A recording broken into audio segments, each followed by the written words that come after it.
Star Wars 7x7 episode 2833. We're going to be going into spoiler territory with Queen's Hope. That's the final novel in the trilogy from E.K. Johnston about Padme Amidala. That's the novel that just came out yesterday. The reason why we're going to talk about this particular thing on today's episode is because it may well bear on the events of the Obi-Wan Kenobi series next month. Punch it!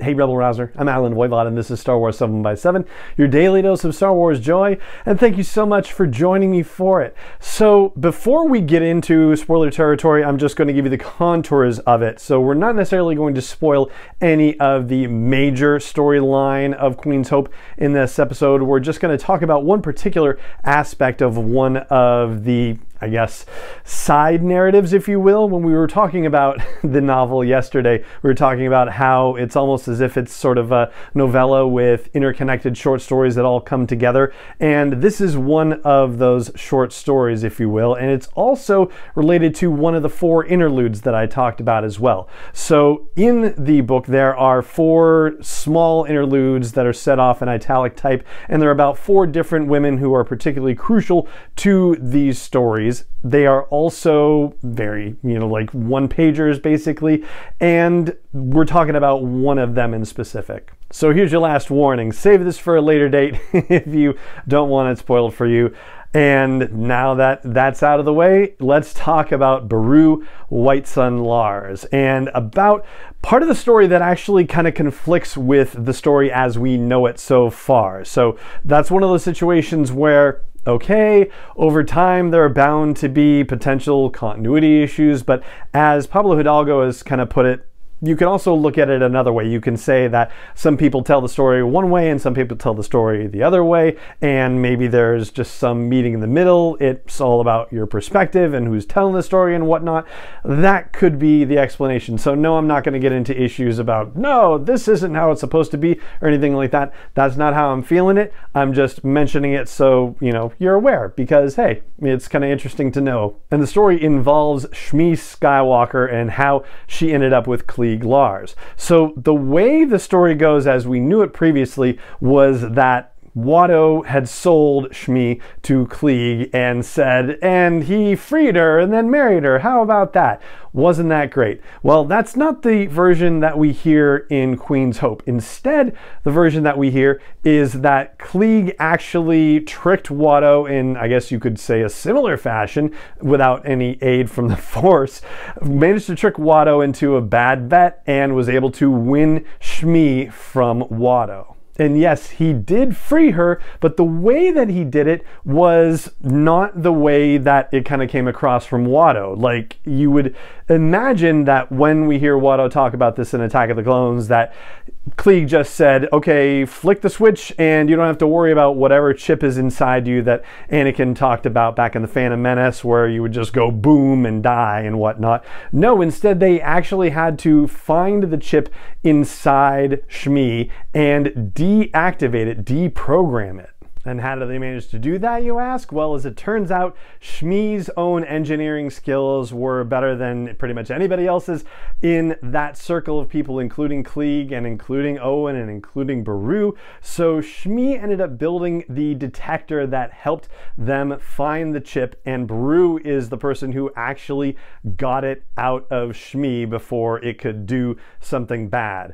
And Shmi was the first person that they were able to do this with, and they set about doing this for more people on Tatooine, but unfortunately it didn't always work. Some people actually died and it was terrible, and for some others they actually did get it to work and they were able to free them, and other people were able to leave Tatooine or go on and live their own lives, and Beru was part of this very secretive initiative.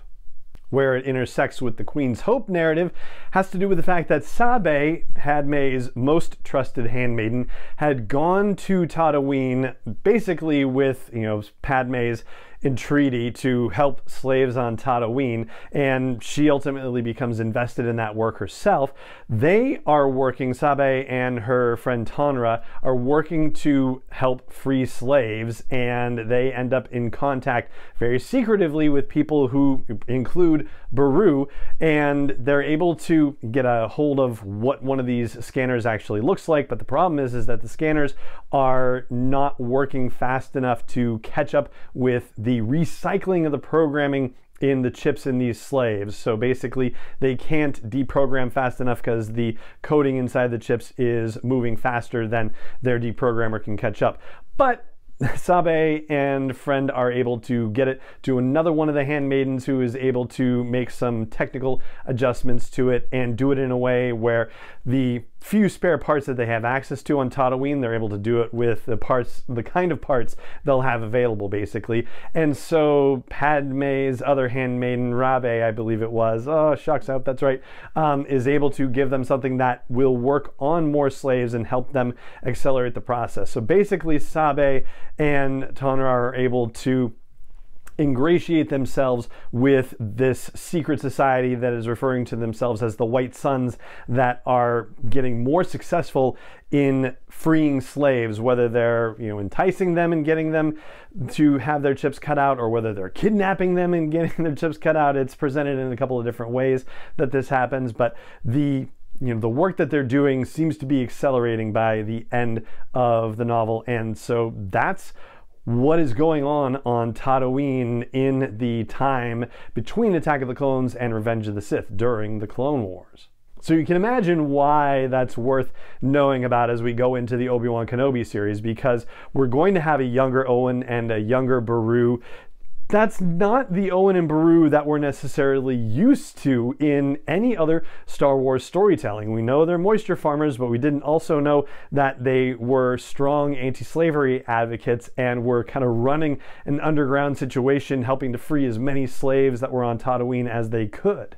And as far as we know, with all the other storytelling that's out there, Obi-Wan is not aware that Owen and Beru are actually doing this. Or if he is, it hasn't been talked about in any story situation yet, but there's certainly the potential for him to find out in the Obi-Wan series that something like this is happening, which would also create a different kind of jeopardy for Owen and Beru, and for Luke, of course, as well. So there you go. Beru and Owen may have much more going on than meets the eye when we see them in the Obi-Wan Kenobi series, which opens up some really fascinating possibilities. I hope that they manage to find a moment to do something with that in the show. And there you go. That's what I've got for you for today's episode of the podcast. It just remains for me to say thank you so much for joining me for it as always, and may the Force be with you wherever in the world you may be. 7x7 is not endorsed or sponsored yet by Lucasfilm Limited, Disney, or 20th Century Fox, and is intended for entertainment and information purposes only. Star Wars, the Star Wars logo, all names and pictures of Star Wars characters, vehicles, and any other Star Wars related items are registered trademarks and/or copyrights of Lucasfilm Limited, or their respective trademark and copyright holders. May the Force be with them. All original content is copyright 2021 by Star Wars 7x7. We hope you love it.